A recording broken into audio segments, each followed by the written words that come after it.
بسم الله الرحمن الرحيم. فاذكروني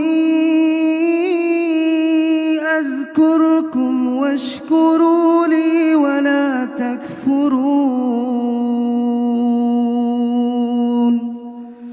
يا أيها الذين آمنوا استعينوا بالصبر والصلاة إن الله مع الصابرين.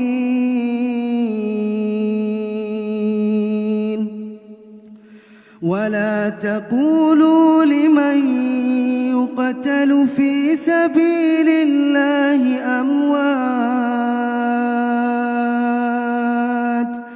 بل أحياء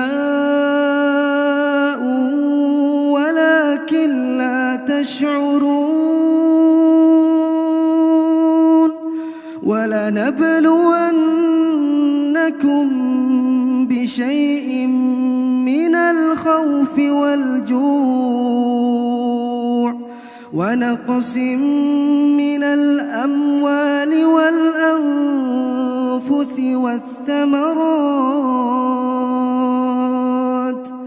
وبشر الصابرين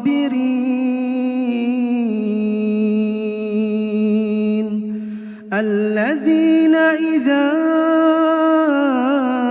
أصابتهم مصيبة قالوا إنا لله وإنا إليه راجعون. أولئك عليهم صلوات من ربهم ورحمة وأولئك هم المهتدون.